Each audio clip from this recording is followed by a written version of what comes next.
Hello, my name is Brenda Schivito, and this is You Are Not Alone, the show for news tips and, above all, stories of hope for those struggling with substance use disorder.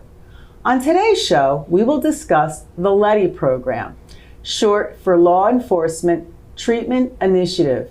It's a program instituted in several counties in our region, including Delaware County in April of 2021, shortly followed by Chester County this past spring. The program was launched by Attorney General Josh Shapiro in 2018 in Western Pennsylvania. It's designed to encourage law enforcement to connect people with treatment options rather than arresting them. I had only heard a brief overview about this program and was intrigued to learn more. So who better to have on the show to discuss this topic than Delaware County DA Jack Stollsteimer and MVP Recovery founder and CEO Brian Corson. Allow me to give you background information on both of my guests. Jack Stollsteimer was sworn in as District Attorney for Delaware County in January 2020. After receiving his Juris Doctorate from Temple University School of Law in 2000, Jack began his legal career in the office he now leads, having served first as an intern in the office and then as an assistant district attorney. Thereafter, Jack served as an assistant United States attorney for the Eastern District of Pennsylvania. In that position, he led a gun violence task force in one of Philadelphia's deadliest neighborhoods. His legal career has included additional public service posts, including serving as the Deputy Treasurer for Consumer Programs in the Office of the Pennsylvania Treasurer and as the Safe Schools Advocate in Pennsylvania Department of Education. Jack is a lifelong Delaware County resident where he resides today with his family. My second guest is Brian Corson, founder and CEO of MVP Recovery. He is a licensed clinical social worker, advanced certified drug and alcohol counselor, and is certified in both trauma counseling and relapse prevention. Brian has over a decade of experience working in the substance use treatment field. He is an adjunct professor at Widener University, where he teaches a graduate level course on substance use and its first citizen member of the Delaware County Jail Oversight Board, where he is the chair of the Treatment Expansion Committee. Brian is also a person in long-term recovery and also a lifelong Delaware County resident, where he lives with his wife and 3 children. Wow, gentlemen, thank you, and so happy to have you here today. Thank you and welcome to You Are Not Alone. Thank you. And I am just really excited to have you both here and talk about this fairly new program to our area. So whoever wants to start first, what is the LETI program? And give us a little bit of background about how that came to be. Sure. I'm the District Attorney of Delaware County. I get to work with Attorney General Shapiro on a large number of initiatives, one of which was the start and kickoff of the LETI program here in southeastern Pennsylvania. A great idea by the Attorney General. You know, as the Attorney General and as District Attorneys, we're tasked with making sure that we try to combat illegal drug use and sales in our communities.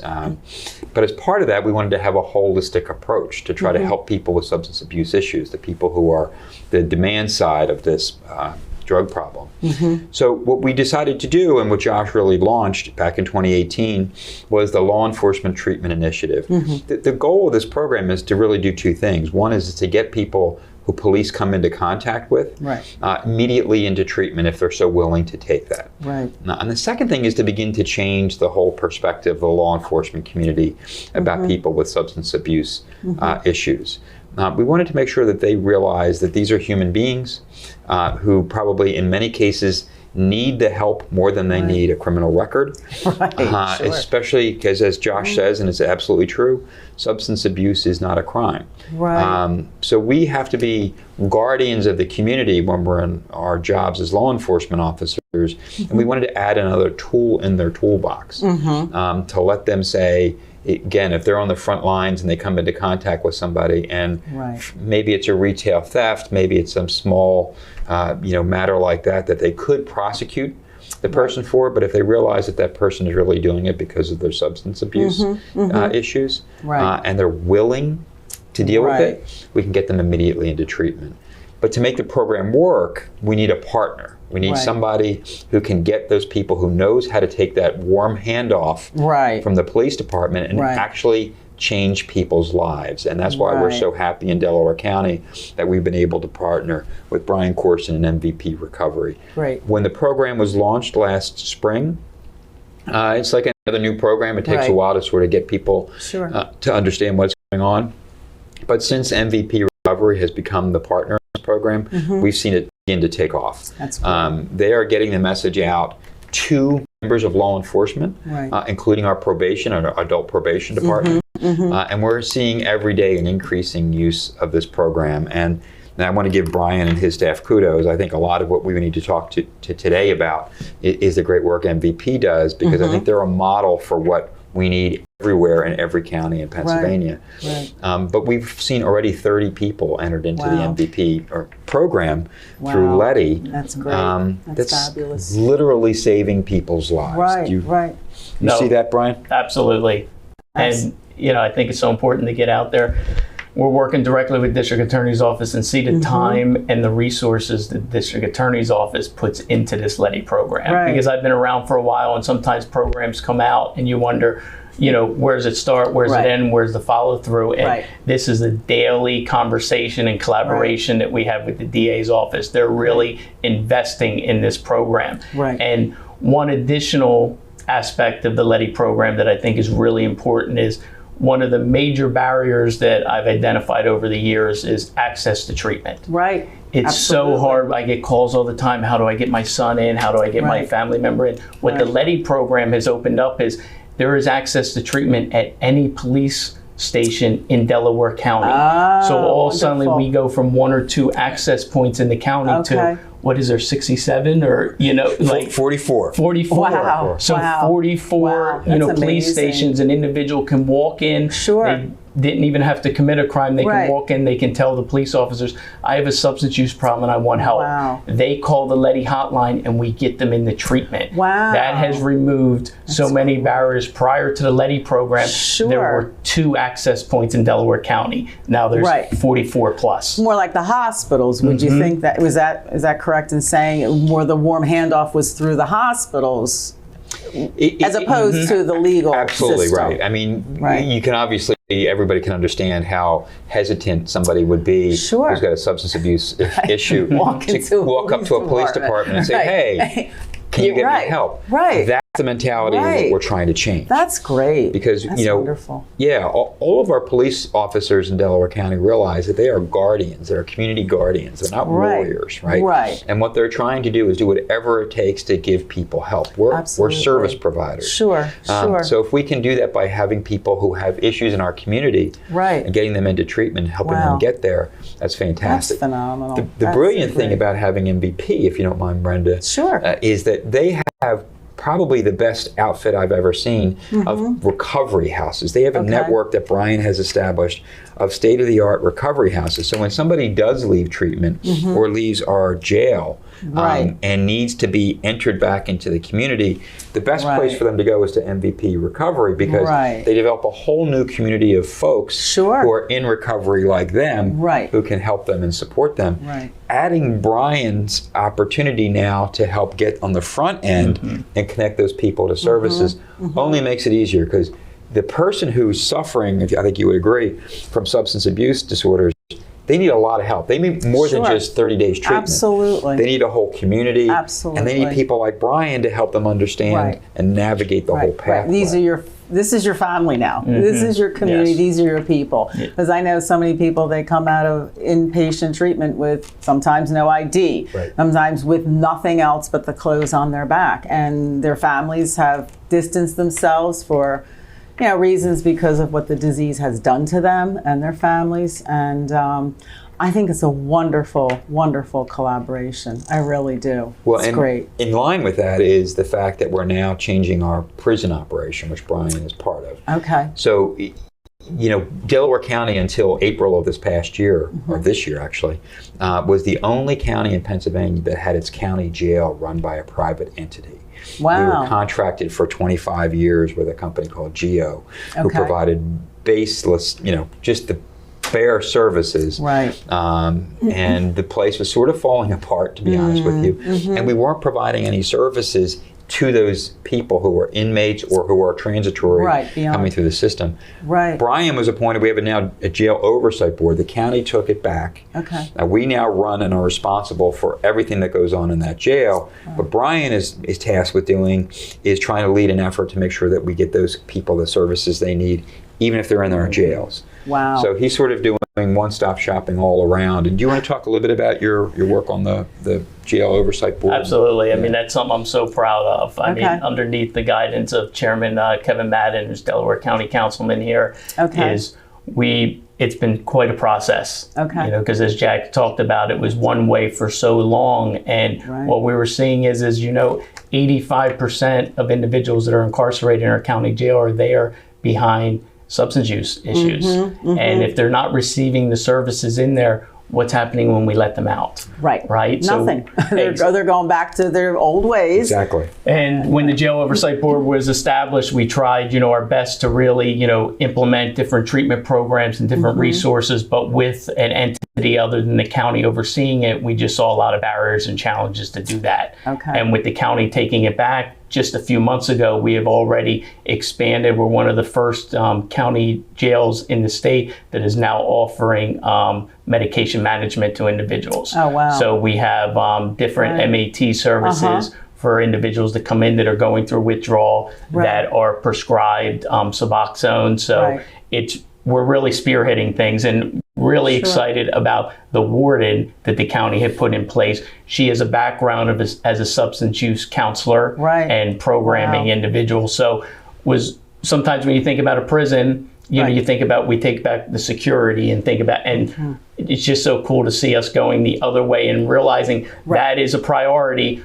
But in addition, so is programming, so is support, so is services. And this has only been, the last few months, and we're already seeing, improvements, which we're so proud about. That's fabulous. That's wonderful. Because that's how you actually stop criminal recidivism, right? If you don't address the underlying issues that got people in the criminal justice system in the first place. Brian's absolutely right. Most people who come into contact with the criminal justice system have either substance abuse issues or they've got some kind of mental health issues. And in the past, we were just locking people up and then sending them back out there into the community without addressing any of that stuff. No tools. It's hard to do, and we have to now invest resources. The county now has a prison that frankly needs a lot of infrastructure investment and the programming. But Brian and Kevin and their team are spearheading that so that hopefully in the long run, everybody in the community will benefit by the increased public safety. If we have less people in our community who are suffering from these illnesses, and therefore acting out by getting involved in criminal activity, it's good for all of us. Oh, absolutely. It's an investment on the front end. It's a win-win. Exactly, that the county and MVP are doing together. Because our systems, unfortunately, are broken. And I don't know that all systems know how to deal, like you said, with this substance abuse, the mental health,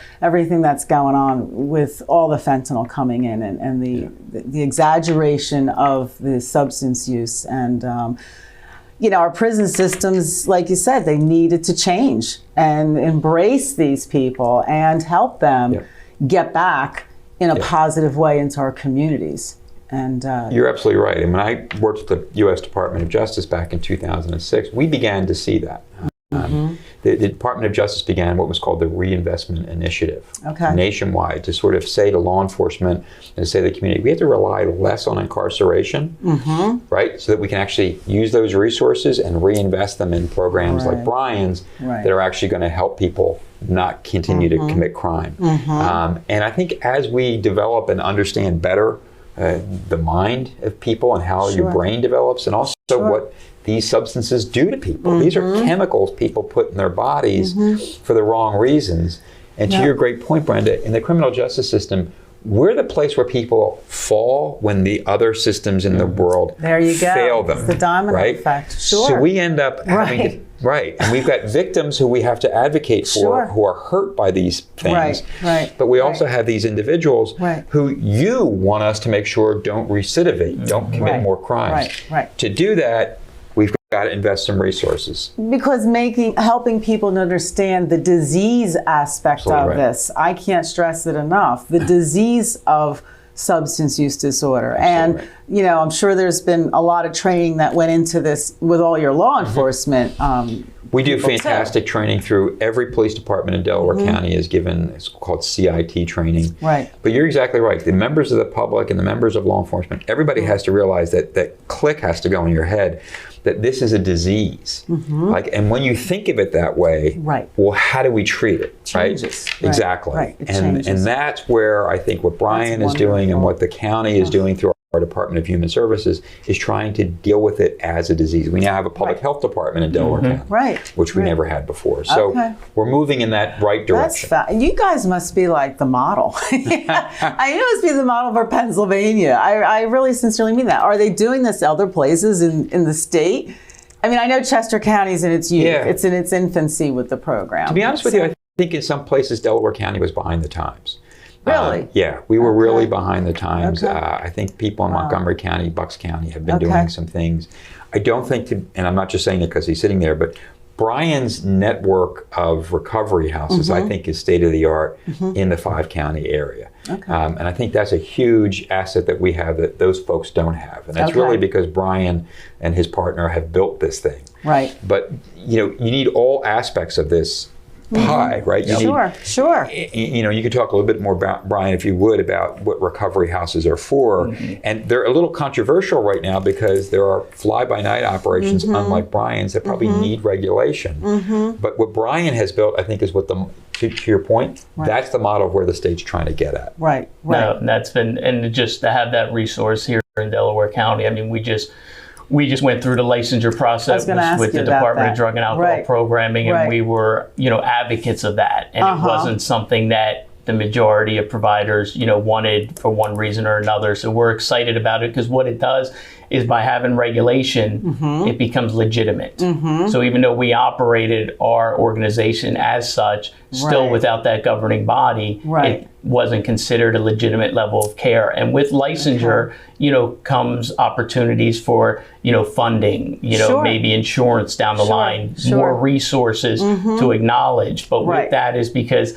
you know, people are coming from inpatient treatment and coming to our program as a 1-year program. And, you know, there is a lot of high expectations, and to be able to have a framework now. So like, as Jack talked about, as other places would like to open, it's not just, oh, I'm just opening. Here's the framework, you know, and I think it's really important for that conversation to continue, that best practices is, you know, licensed recovery homes. Are we pushing in that direction? I mean, is the state, or how's that dictated? I don't know. I think because of what Brian is doing with his recovery network, I think that's where things are going to head. I think the problem right now, it seems to me, Brian, you can tell me if I'm wrong, is the legislature sees that there's a lot of people just starting recovery houses that are completely unregulated. They're for profit in many cases. And some may be doing great work, but nobody really knows that. We know some aren't. We know that. So I think the state wants to regulate, but they also don't want to get in the way of success. So I think with Brian's, and he's been in contact with our entire legislative delegation here in Delaware County, but I think that's part of what Brian is talking about, that like, if we can set the standard, which he's doing with his network, and the legislature can pick up on that and say, okay, well, this should be, everybody should be at this level. I don't think, you know, you guys, I think it's replicable in other places, maybe not to the extent that you've done it throughout Delaware County, because Brian's energy has been fantastic.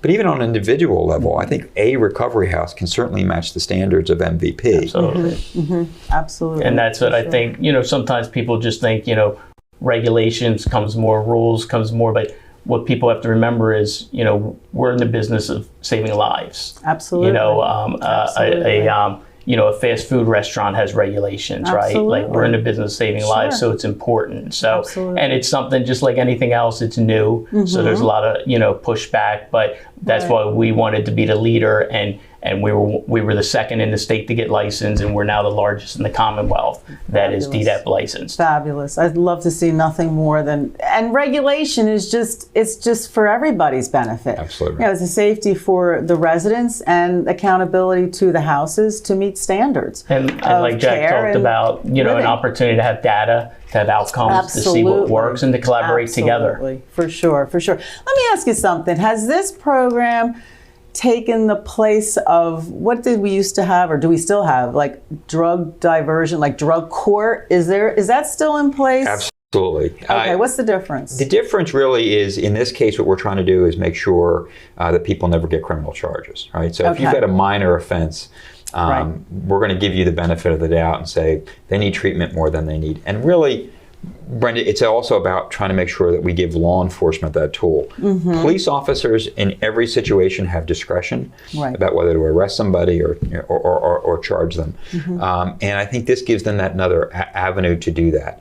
We do have in Delaware County, we've had since 2008 a drug treatment court. It's a very intensive program.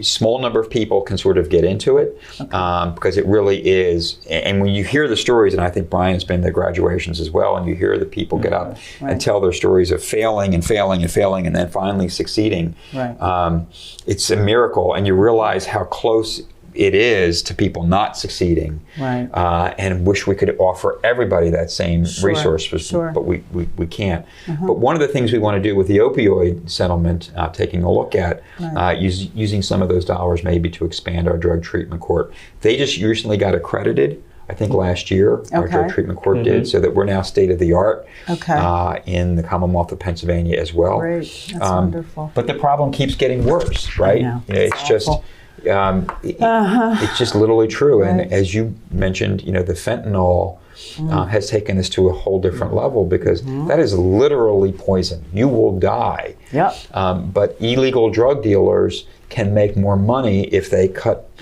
some of that fentanyl into what they're selling on the street. And we're seeing more and more of that. We have a narcotics task force and that we've revamped here under my tenure as district attorney, and we're doing a lot of aggressive work, taking guns and fentanyl off the streets. And increasingly we're getting ghost guns, which are extraordinarily dangerous because people who are prohibited by law from getting a gun can actually make their own with a 3D or just a kit you buy off the internet. Scary. So we continue to do that. But I think the more we can educate people as well about these drugs, as you're doing today, telling people this is a disease. Are you seeing the rainbow fentanyl in Delaware County? We're starting to see some of that. It's sort of a mixed bag, but increasingly there's always a fentanyl-based product, and that's just really, really disturbing.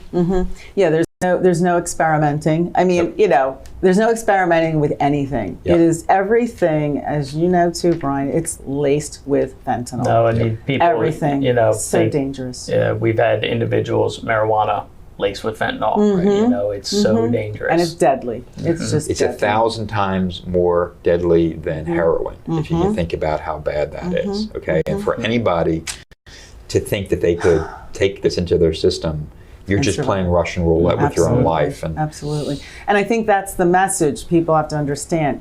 It's laced, it's on everything. It's just not heroin and the opioids, but there's oxycodone, the bootleg, the black market medications that are coming through. They're accessible on TikTok, Instagram, and delivered right to your house, right down your driveway, and it's dauntingly scary.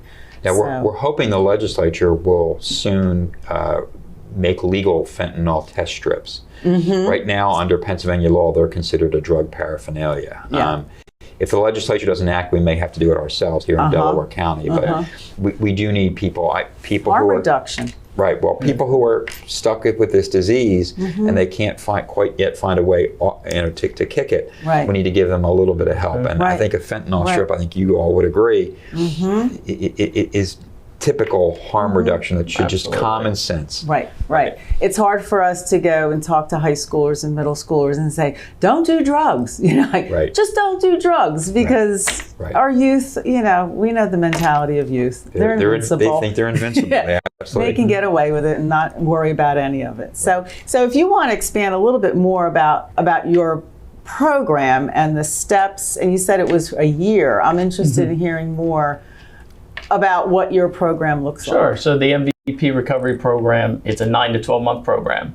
It's broken up into 3 phases. So individuals come in, they transition to us normally out of inpatient treatment.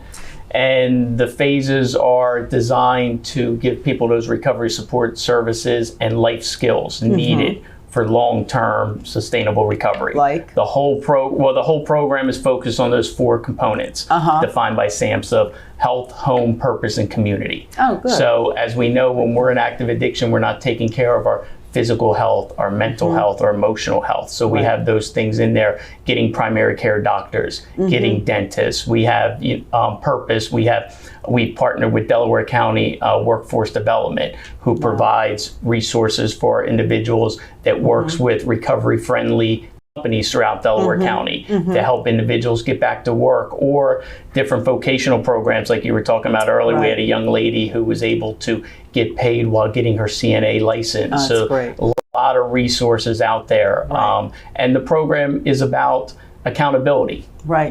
We focus on the behaviors.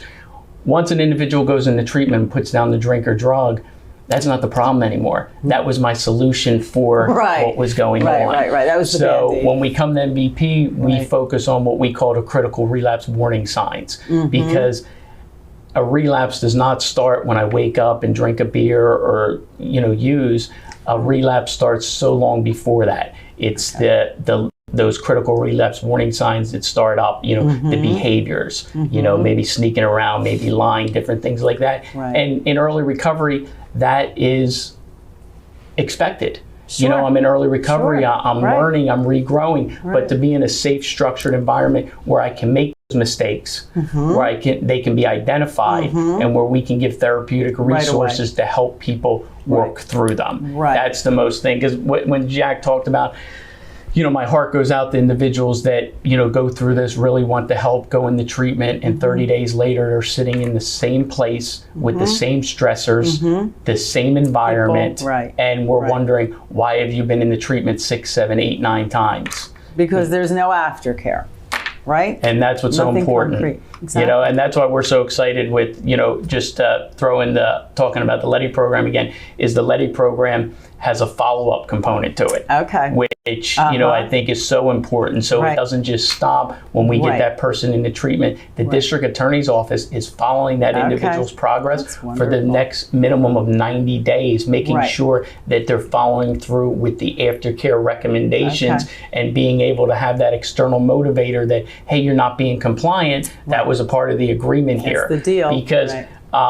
the best wishes and the best programs are great, but without an accountability behind it for people in early recovery, it's not going to be Going fruitful. nowhere. Right. Exactly. We're going to be back into recovery. Yeah, we're going to be back in treatment, inpatient, or we're going to be back in the criminal justice system, and it's just not a system. It's just not a model that has been working. So I give you guys so much credit. And we could sit here and probably talk for days on this subject and all the wonderful things that are going on in Delaware County and what you fellas are doing. And with the settlement, the opioid settlement, I'm sure you're going to be pumping more money into these programs. And we hope to. Wonderful. Yeah, we've sued, both the county has and I have as district attorney have sued distributors and pharmacies and people who are along the chain and who knew what these poisons would do to people. Right. We hope to turn that money into good use. That's great. That's wonderful. I'm happy to hear. So tell me, let me tell you, or ask you this, Brian, if people want to find out more about LETI or get a hold of you, if they're struggling, if they have questions, how can they reach somebody for help? Absolutely. So the 855 MVP 2410. That's a number that is manned 24/7. Certified. We have a staff of about 6 or 7 certified recovery specialists, and it's not just so people want help. So that number, it reaches people for the LETI program, and also we coordinate the warm handoff program here. Okay. So if somebody has a family member struggling, wants to get into treatment, Okay. somebody has, and also what we're doing is, because one of the things that Jack asked us to do when we started this is, it's more than a program, it's a movement. Because we have to Right. remove a stigma, and Yep. we have to get people on board. So Yep. he let me know from the beginning, this is quite a task. Are you ready? Right. Like, it's much more than Right. the program. So the movement that we're leading is getting that stigma away. And what Yep. we're doing is we're utilizing our certified recovery specialists to go out in the community. Mm-hmm. So not only can you call that number if you have, want to help somebody, but if you want our certified recovery specialist to come out and do a presentation to your company, to your school, to your local church organization, Right. we want to get Right. the word out there. that this program is available, and it's accessible, and it's working. And when we talk about that movement, we've been to 3 police stations so far, Wow. sharing about the LETI, and every police station has been so welcoming Wow. and excited about this. And I bet you because they've all been touched by it, even on a personal level. I think we all have. So you guys are doing fabulous work. Thank you so much. I'm so grateful. And this has been wonderful. Yeah. Really great. Thanks for having us. Thank you. Yeah. Thank you for joining us for this important discussion about how you or loved ones can access assistance through our legal system. The LETI program serves as a vital segue to the recovery process. I'm Brenda Schivito, and remember, you are not alone. If you or a loved one needs help, you would like to donate or attend our upcoming fundraiser on October 22nd, please visit us anytime at angelsagainstaddiction.org. I'm also urging that everyone gets trained in Narcan. I believe that together we can help save lives. Thank you.